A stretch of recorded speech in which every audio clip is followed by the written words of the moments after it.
Thanks a lot once again for having me here. Well, like the first presenter and the third presenter, we're going to show you the very good case stories of what's been happening in the country. I'm not going to show you the best practices of the sort as we generally have even at the ILO. I think what I'm going to show you is a sort of a mixture, which is like what you should not do, and what could help eventually to see to it that enforcement actually works. Because to me, a large part of the issue in the developing economies is that of enforcement and compliance. And I think that's the most important part. Having said that, the other point that I'd like to make, which came out yesterday in some of the discussion that we were having in the last session, was this entire issue about to what percentage of the workers is the minimum wage actually affecting? And there was this notion that, well, we do see in the developed world that only about 5 to 10% of the workers are affected by minimum wages or have an impact. I'd like to just say that not only based on my own work, but also work that I've seen on developing countries, actually minimum wages easily affects about lower 30% of the population. And I think that we need to keep in mind when we try to set up this whole set of minimum wages. Okay, before I get down to the minimum wage policy in India, I'd like to just show you a quick picture of what kind of employment structure we have in India and how little has changed over the last 20 years, actually. So I've tried to put a picture of 93, 94 to 2011-12. You have a very high proportion of self-employed workers, which includes both the own account and unpaid contributing family helpers, and a small proportion of employer who totally come up to something around 50% of the workforce. And this is not where your minimum wages are going to be affected at all. The second is the wage workers, where a large proportion of them are casual workers, and that's about 30.1%. So the schedules of employment that we talk about in our minimum wage legislation actually affect that proportion of the population, but not entirely. And then among the salaried workers, we can distinguish between what we call as regular formal workers. These are workers who have proper contracts or social security benefits or paid leave and medical leave, compared to informal regular workers who do not have any of these facilities.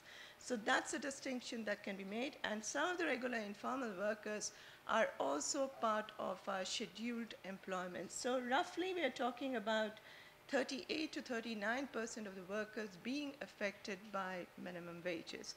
But remember that not everybody is covered even among that.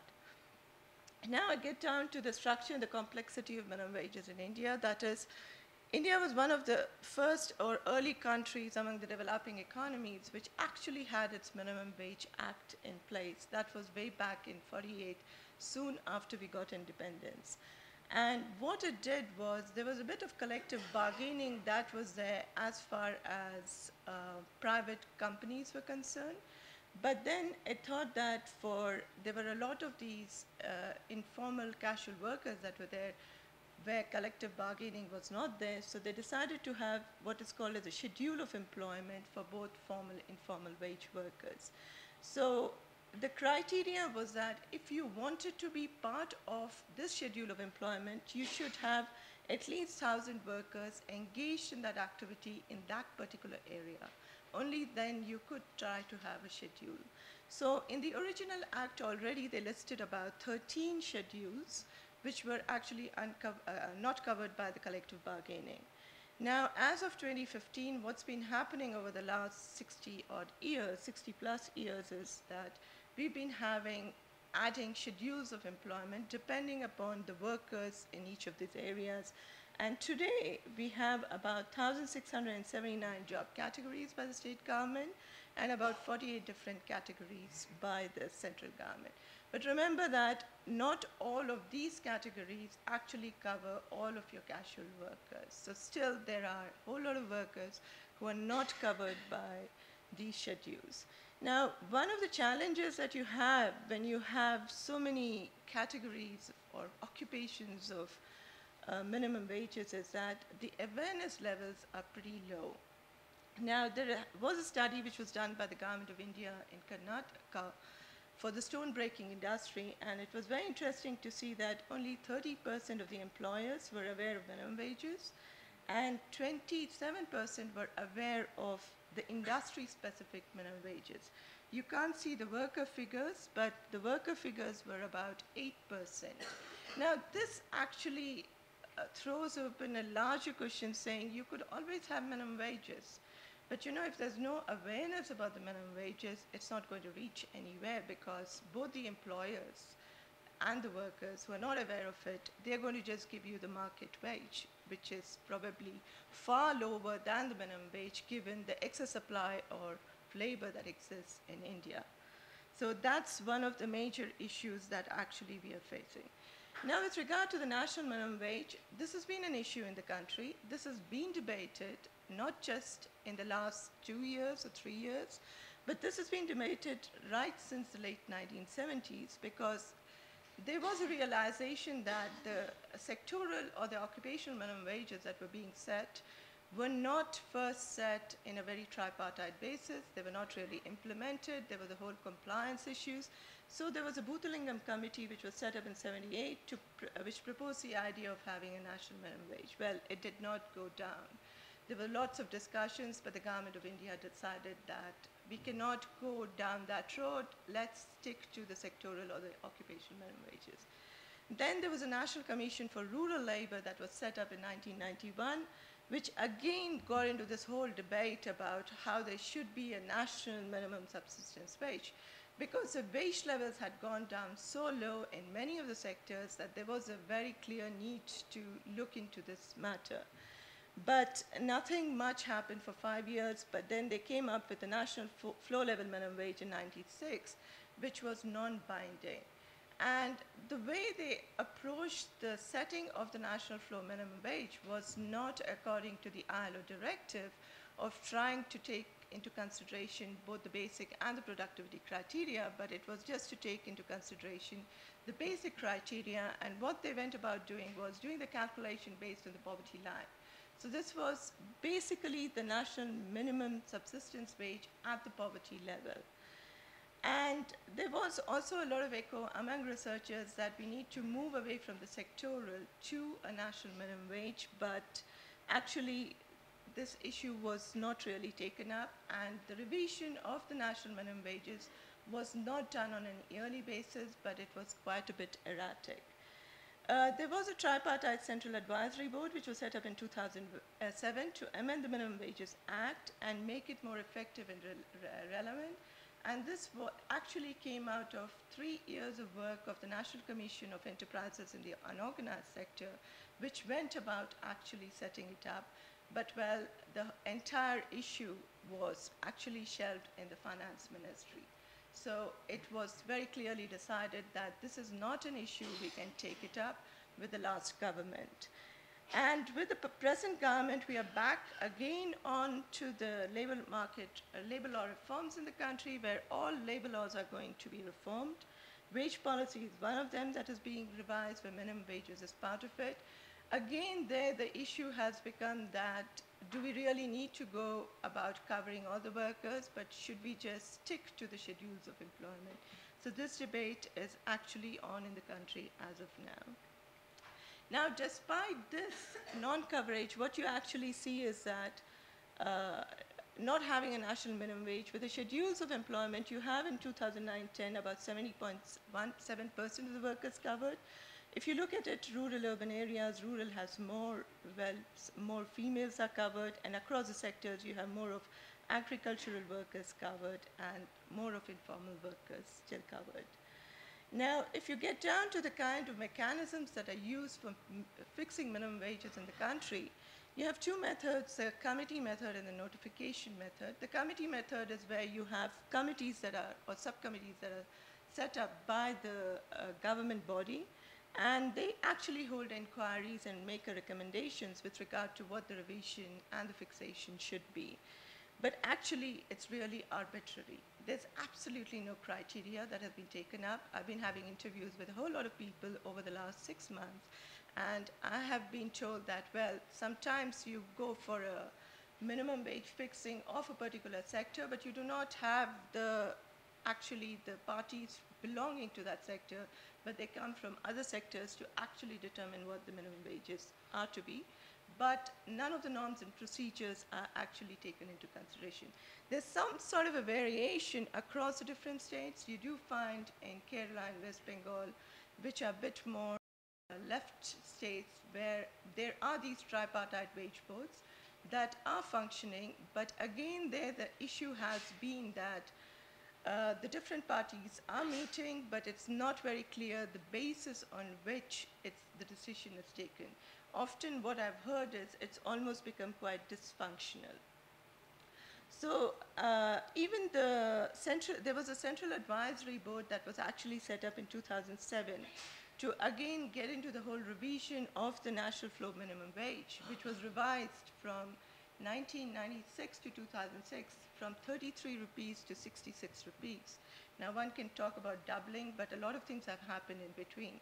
But even these calculations were actually based on back of the envelope poverty line estimates. So there's really not been very systematic thinking about how you need to set the minimum wage and what are the criteria that are to be used. Well, apart from that, we have a whole wide range of other institutions that are there for fixing minimum wages. So you have a very effective pay commission when it comes to the central pays and when it comes to the university pays, where you have fantastic procedures and norms and schedules that are followed. And you have, when you look at those pay rises, it's quite immense. But when you look at the minimum wage, there's hardly anything that is happening. Then you have collective bargaining and industrial wage boards that actually do work in certain sets of companies, though they are declining to a large extent.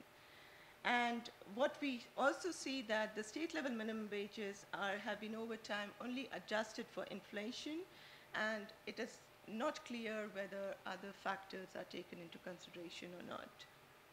I want to just quickly show you not only with the complexity, but also with the fact that, you know, we talk about this whole range of minimum wages existing, but what you see is that if you look at the 4 states that I've presented, look at the different kinds of activities that are there over a period of time.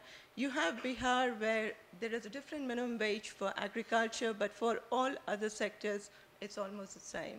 Then you have Gujarat and Kerala, where there are differences across the different minimum wages. Again, Punjab, it's the same.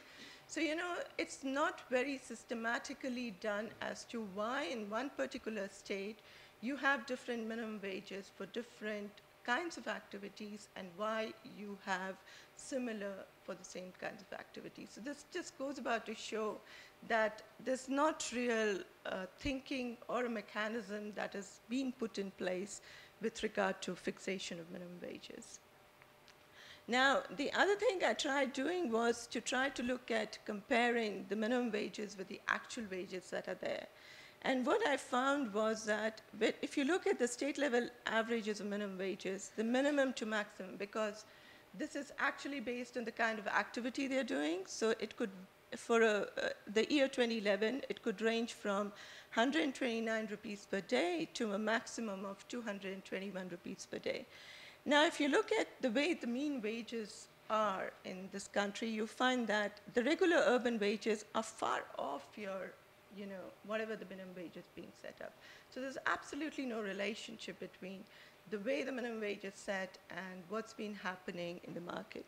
Whereas when it comes to casual rural wages, you find that the casual rural wages are far lower till about 2004-05, and then afterwards, there's been actually quite a bit of increase, and it's much higher than the minimum, or it falls between the minimum and maximum as far as 2011-12 is concerned.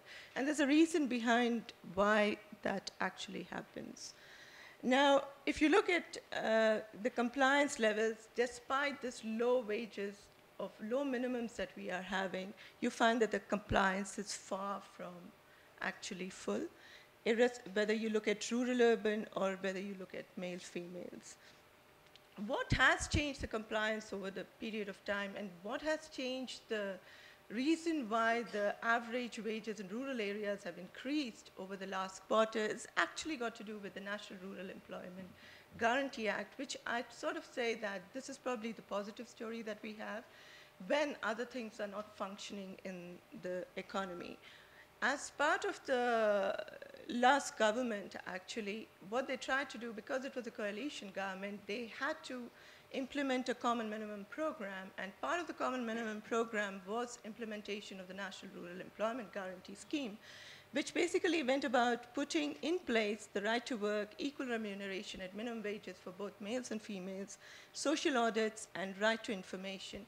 And actually, these were things that actually went about ensuring that minimum wages were paid to workers.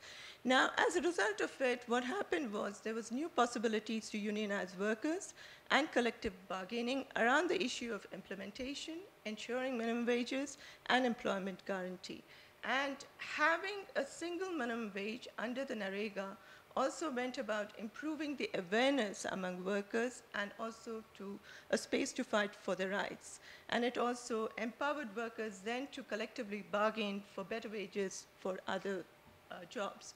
As a result, what you see is that you don't see it across other sectors, but agricultural sector, because this was a program that was implemented in rural areas, you find there is a convergence of rural real wages for the first time among salaried and casual. So you do see that there is some sort of an impact as a result of this program. Now, poverty and inequality did decline in rural areas much more than in urban. And what we also did was, going back to 2005, this was done much before the rest of the analysis, we had done the simulation to try to see, even at this irrelevant minimum wage, which doesn't actually function, which doesn't actually help anybody, does it really help in improving poverty and inequality? And we tried simulating it, and it was very interesting that even at such a low level of minimum wage, it does decline wage inequality in both rural and urban areas.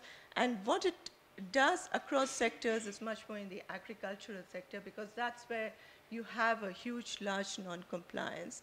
And when we tried doing the same with poverty, we found that it would reduce poverty by about 9 to 10% if there was full minimum wage being applied to all workers and if there was full compliance.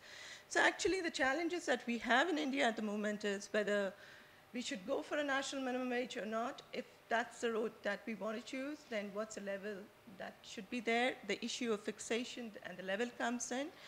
The other alternative is probably to extend the coverage of the existing state level minimum wages to all workers and put in a mechanism that actually works. And the third issue that we need to deal with is the whole issue of enforcement and compliance. Thank you.